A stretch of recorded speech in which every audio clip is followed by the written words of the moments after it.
मगर आज आरोप करना है इसलिए आपने चुनाव चोरी कर लिया, चुनाव चोरी कर लिया, चुनाव चोरी के कहने से कुछ नहीं होता। जनता हमको सुनती है भाई, और हम जवाब भी देते हैं।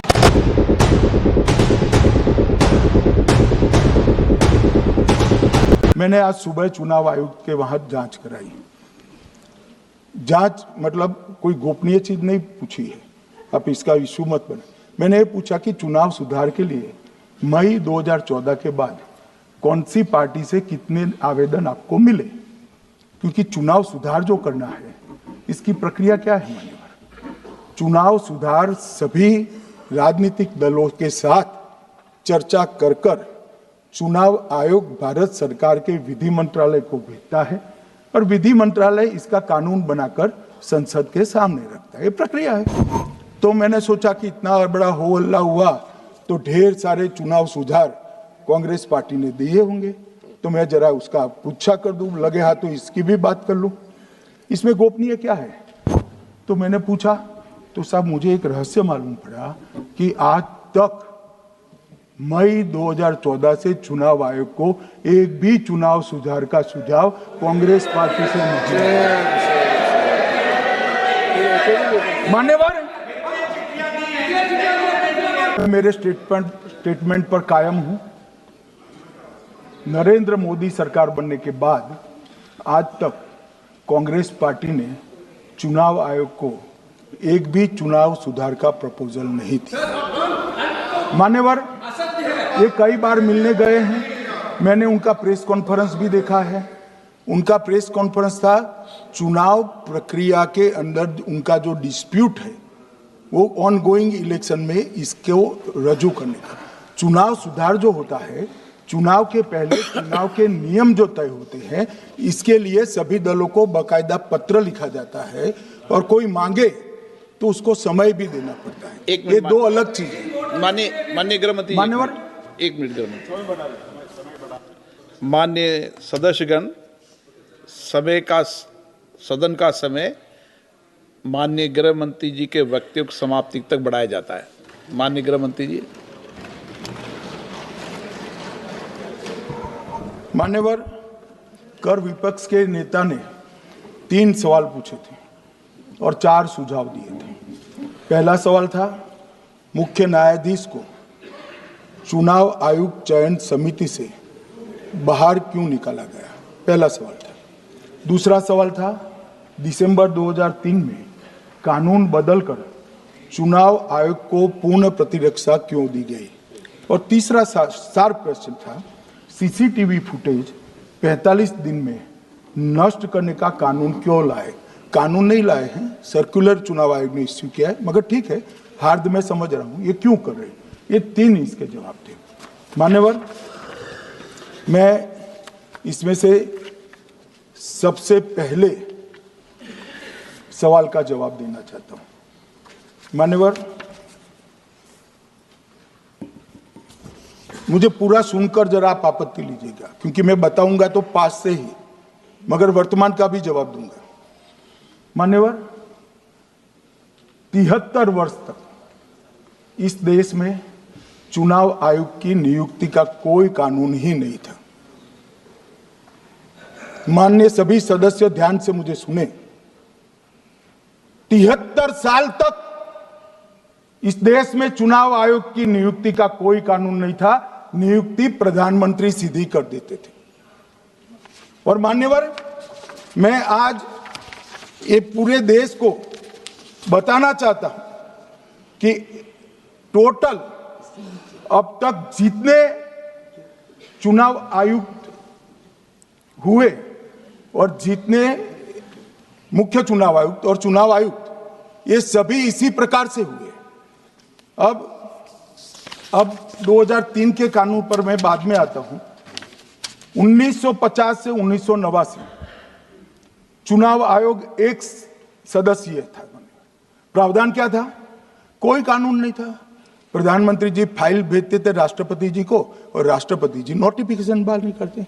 तो भाई उस वक्त बरोबर चुनाव था, सबसे अच्छा था। नहीं, मैं ये नहीं पूछता नियुक्ति की प्रक्रिया। मान्यवर, पूरा उनका 55 साल प्रधानमंत्री जी ने ही चुनाव आयुक्त को नियुक्त किया, तब तक कोई सवाल नहीं था। और नरेंद्र मोदी करते हैं तो उन पर सवाल उठाते हैं, मगर हमने तो ऐसा भी नहीं किया मान्यवर। फिर 89 से 91, जब 89 में चुनाव आयुक्त उनकी सुनते नहीं थे, तो पहली बार उस पर ब्रेक लगाने के लिए चुनाव आयोग को बहुसदस्यीय बनाया गया।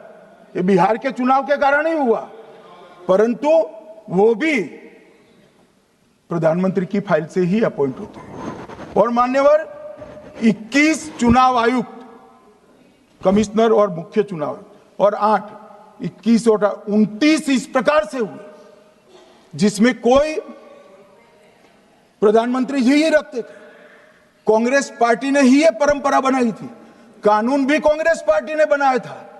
मगर आज आरोप करना है इसलिए आपने चुनाव चोरी कर लिया, चुनाव चोरी कर लिया, चुनाव चोरी के कहने से कुछ नहीं होता। जनता हमको सुनती है भाई, और हम जवाब भी देते हैं। मान्यवर, ये 50 से लेकर 2023 तक कोई कानून नहीं। बाद में 2023 में एक अनूप वरणवाल बनाम भारत सरकार मुकदमा हुआ, उसमें सुप्रीम कोर्ट ने कहा कि भाई चुनाव आयुक्त की नियुक्ति थोड़ी पारदर्शी होनी चाहिए। सुझावी था, ऑर्डर नहीं था। हमारे सॉलिसिटर जनरल ने वहां कंसेंट दी, तो उन्होंने कहा कि भाई हमें कानून बनाने में थोड़ी देर लगेगी और हमें इस पर कंसल्टेशन भी करना पड़ेगा, चुनाव आयोग से भी करना पड़ेगा। तो उन्होंने कहा ठीक है, अगर आप सहमत हैं, मैं जजमेंट और आर्गुमेंट पढ़कर अगर आप सहमत हैं तो जब तक कानून नहीं बनता, चीफ जस्टिस ऑफ इंडिया की अध्यक्षता में एक कमेटी बने और प्रधानमंत्री और विपक्ष के नेता इसके मेंबर। हमें कोई आपत्ति नहीं थी, हमने हाँ बोला सर, और विपक्ष के नेता भी थे, प्रधानमंत्री थे और सीजे। 2023 में कानून बन गया। कानून क्या बना? विपक्ष के नेता,